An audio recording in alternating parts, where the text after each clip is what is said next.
ನಿನ್ಗ ಆಗ್ತಾಡಿ ನಮ್ಮ ಅಣ್ಣಕ್ ಫೋನಿಸ್ತಾಡಿ. ಯಾರಿಗಚ್ಚ ಪಾಪ ಅಣ್ಣ ಎಲ್ಲೈದ್ದೆ ಇಲ್ಲಿ ಗುಡಿಸಲ್ ತಕ್ಕ ಜಗಳ ಆಗ್ಬಿಡೋದು. ಹೌದಾ? ಕರ್ಸಲೆ ಹುಡುಗರಿ ಗುಡಿಸಲ್ ಬಲ್ಲಿ ಬಂದೆ. ಅಣ್ಣ ತಡೆಪ್ಪ ನಮ್ಮ ಅಣ್ಣ ಏರ್ತಾನ ತಡಿ ನೀನು. ಏಯ್ ಯಾರ್ಲಿ ನನ್ ತಮ್ಮ ಹೊಡೆದವ ಹಂಗೆ ನಾಟ ಮರಂಗ್ ಹೊಡಿತೀನಿ ಹೇಳ ತಮ್ಮ. ಯಾರು ಹಂಚ್ಕೊಂಡು ಏನ್ ತಲೆಕಿಡ್ಸಬೇಡ.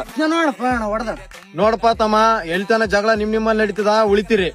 ಮತ್ ನನ್ನ ತನ ಬಂತಂದ್ರ ಹಂಗೆ ತೊಡ್ಡಿ ಕಲ್ಲ ಕೊಡ್ತ ನೋಡ್ರಿ. ಮತ್ತಿ ಇಲ್ಲಿ ಹೆಂಗ್ ನೋಡ್ತಾನಲ್ಲ ಅವ, ಯಾರ್ಲಿ ಅವ? ನಮ್ಮ ಮೊದ್ಲು ಕುಂಡೇನ್ ಉಸರ ಹೊಂಟದ. ಹೊಡಿಯೋಣ ಅದ್ರಲ್ಲಿ ಅವನು ಒಡೆ ಕೋತ್ನಿ ಮತ್ ತಿಡ್ಕೋಕ್ ನೋಡ್ರಿ ಬಂದ್. ಏನ್ ಮಾಡ್ತೀರಿ? ಏ ಯಾರ್ಲಿ ಅವ ನಮ್ ತಮ್ಮ ಗುಡ್ಯಾವ ಯವ್ವ ಶೇರೋನೆ ಕಿತ್ ನೋಡ ಅಣ್ಣ ಇವ್ರೇ ನೋಡಪ್ಪ. ಏ ಅಣ್ಣ ಬಾರ ಅಣ್ಣಗ ಹುಡುಗ ಏನ ಜಗಳ ಆಡಕೈತು. ನಾನು ಫೋನ್ ಮಾಡಿ ಕರ್ಸಿರ ನಿಮ್ ತಮ್ಮ ಅಂತ ಗೊತ್ತಿರ ಹಂಗೆ ಹೇಳ್ಬಿಡ್ತೇವ್ ಕ್ಯಾವ್ಕನ. ಏನ್ ತಲೆ ಕೆಡಿಸ ಬಾಣ. ಲೇ ನಿನ್ ಯಾರನ್ನ ಏನಂದ್ರೆ ಇವ್ನಿಗೆ ಹೇಳಿ ನೋಡ್ಕೊಂತಾನ. ಆಟ ತಮ್ಮ ನಿನ್ಗೆ ಯಾರನ್ ಏನನ ಅಂತಂದ್ರ ನನ್ ಫೋನ್ ಹಚ್ಚು, ಯಾವಾಗನ ಹಚ್ಚ. ಅತ್ನ ಮಣ್ಣಿದ್ದಂಗ ನಿನ್ ನಮ್ ತಮ್ಮಿಂದ ಏನ್ ತಲೆ ಕೆಡಿಸಬಿಟ್ಟು ಬರ್ರಿ ನೀವು ನೋಡ್ಕೊಂತೀವ್ರಿ ಅಲ್ಲ. ಅಷ್ಟ್ ಈಜಾಗ ಯಾರ ಕೈ ಹೊಡಿತದಿಲ್ಲ ತಮ್ಮ. ನನ್ನ ಅವರನೇ ಹಂಗ ಆದ.